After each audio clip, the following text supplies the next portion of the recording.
Hey, Bill Caskey back live. We go live every day here, sometime in the morning, usually before 9 a.m. Eastern, and I hope you are enjoying these. Every day we take a different topic, and the reason I'm doing these is because, you know, I coach people every day, either groups of people in a training or individual coaching. I have both. Most of our work is done in groups, small groups, but I do have 3 or 4 individual coaching clients. And if you want to know more about how to get access to that, you can just go to billcaskey.com. There's plenty of places to explore that. But the idea is that every day we're working on issues. For example, yesterday I had a call from one of my clients who just got a call from one of her clients that they said, we want to reduce the fee by 50%. And they're paid a fee, an annual fee for their work. It's a professional services company. They do big jobs, big projects. But all of a sudden, my client is faced with this request from her client to reduce the fee 50%. Well, I just can't. There's no margin in that. So we work through, well, how do we do that? How do we handle that call? And I'm going to talk about that in upcoming episodes. But a lot of the calls I get from CEOs, VPs of sales is on culture. How do we build a high performance culture? And that's what I want to talk about today. And part of that relates to the conversation I had with my client, which is the reason I brought it up. But a lot of times I go into a company and I look at the culture, and the culture is just meh. It's okay. It's not bad. I don't get into cultures in bad company cultures.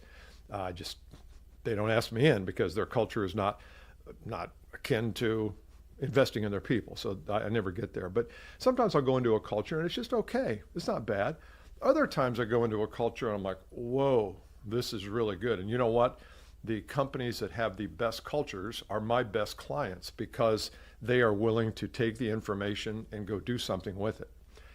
And so I'm really have become not certified, not academic student, but a student of cultures. Why are some cultures great and some aren't? And I've got 3 things I want to share with you today that I have kind of concluded these are the 3 legs of culture.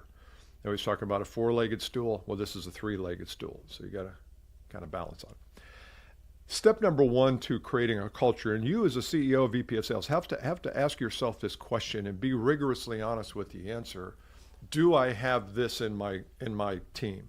And if you don't, then you probably lack culture. Number 1 is mindset or mentality. Everybody talks about mindset today. I've got to find a different word for it. I don't know if it's mentality or not, but it seems to attract pretty well. What is the mentality of your team? Are they operating from a one-down position? Are they taking advantage of technology and AI and digital efforts? Are they thinking media, or are they just thinking how many cold calls can I make? What's the mentality of your team? That tells me a lot about your performance culture. Are we just hanging on? Are we just trying to hang on to these clients? Which was a little bit of the conversation I had with this lady. She was in hang-on position. Well, that's not a good position to operate from. Hanging on is a very defensive position. But what's the mentality of your team? So mindset or mentality, kind of the mental side, the inner part. I used to say inner game until I got in trouble. But what's the inner part of this? Because if that's not right, the culture's not going to be right. If you are training a group of people and coaching them and mentoring them to be needy, to be desperate, to be anxious, to feel like you need every piece of business that you go after, that's a terrible culture. Terrible culture. If you have that, your people are not going to be at their best when they're feeling desperate. They're going to be afraid to ask the questions, going to be afraid to give insights, they're going to be afraid to shoot a YouTube video. So you've got that working against you. So that's number 1 is mindset. Number 2 is strategy. What is the overall strategy of the business? Do you have a marketing strategy that's educational, or do you have a marketing strategy that's screaming out loud, buy from me, I'm the best, look at me, look at how great we are? What's your strategy? What's your messaging strategy? Do you have a message that really focuses on the prospect or the customer, or is your message all about how fast your website is and how awesome your people are? And I know you have awesome people, but prospects don't get to hear about your awesome people until you can meet them where they are, and where they are has nothing to do with you. Where your customer is has nothing to do with you, nothing. Where they are has a lot to do with the decisions they've made in their life or in their business, and they are looking for ways to make new decisions. That's where you come in. That's where you talk about how great your team is and all that, but not until you meet them where they are. So what is your strategy of meeting them where they are? The meeting them where they are is kind of the universal principle of selling. And I'll tell you a little bit more about the conversation I had last night, coaching. But you have to meet people where they are. So that's a strategy, educational strategy, messaging strategy. Do you have any kind of do you have a document or a wiki or a Notion document anywhere in your documentation inside your company? I'm speaking more for VPs of sales and CEOs here, but it could also operate that way for sales professionals. Do you have a document that talks about strategy? What is your strategy? So that's number 2 on performance culture. The third element, and I know there are probably 14 other elements, but I like groups of 3 because I can easily remember that. The next one, and by the way, I will give you access to this document. I'll figure it out. We'll put it in you can DM me. How about that? If you watch this and you want to get this document that has these 3 things on it, just DM me and I'll send you the Google link. It's just a Google Doc. It's nothing fancy. Third is language. What is the language you use internally and externally? So my language externally is like this, I am not into high production value videos. I don't think they're useful. We don't do a lot of cuts. Travis from our office produces all the videos. Sometimes we'll have something that needs a lot of video production. Most of the time I'm good with an M50 camera and a decent microphone and okay lighting, and it's all about the content for me. You may not like that. You may want to follow somebody who has high production value, but I don't believe in that. I believe that if you and I can come together and have this fireside chat without the fire, then you'll either like what I'm saying or you won't. And if you don't, nothing matters. You'll move on and you'll never watch it again. If you like it and you come back every day or occasionally, then at some point we may work together. But that's okay either way.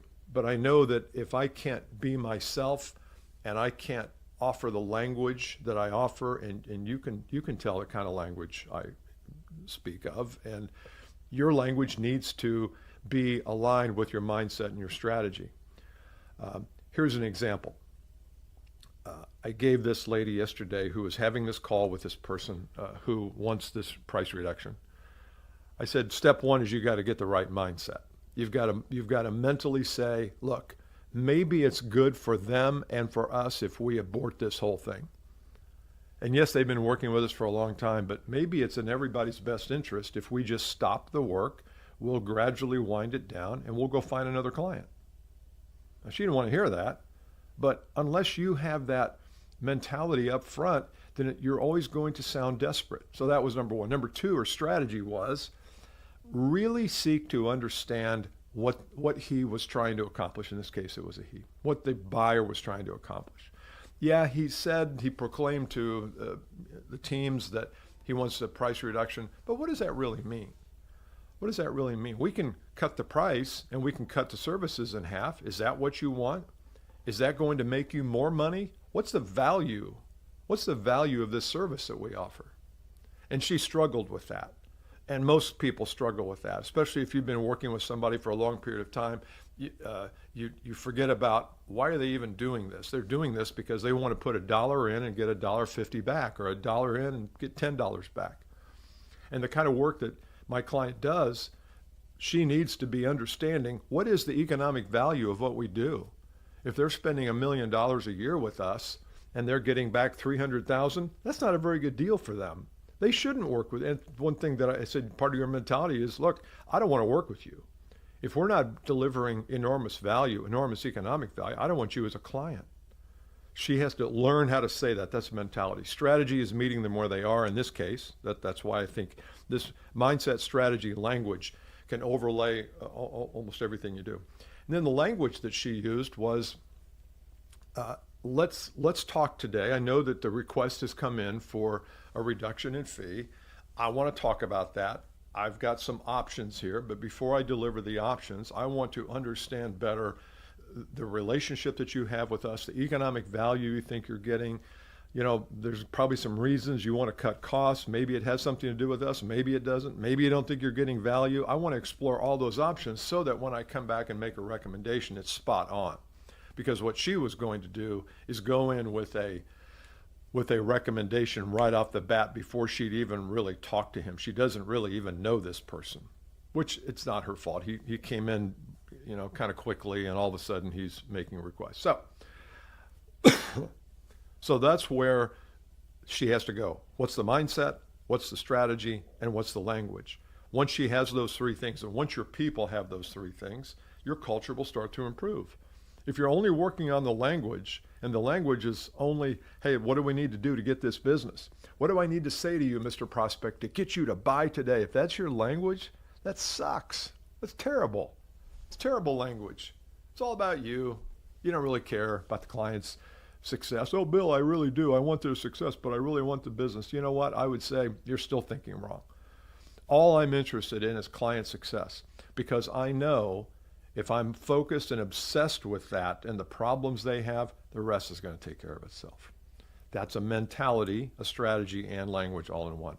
So if you have a culture that you think should be better, and if you look at your culture and say it's not a high performance culture, then try these three things. Just start to think about these, work on them. Tomorrow we're going to talk about, I've got this great, we're going to talk about leveraging your asset. We're going to talk about asset classes. And then next week we're going to also get into personal brand and how you are a niche of one. We'll talk about that later. Anyway, hope you have a great afternoon. If you want to come to our 12 Bold Moves webinar coming up on October 12th-ish, or I'm sorry, it's 19th. We moved it back a week. Make sure you go to 12boldmoves.com/audiobook. Get the free audiobook, listen to it, and you will automatically be on our list of invitees for the webinar. We're not inviting the world to this. It's only people who have consumed the booklet or the audio, 12boldmoves.com/audiobook.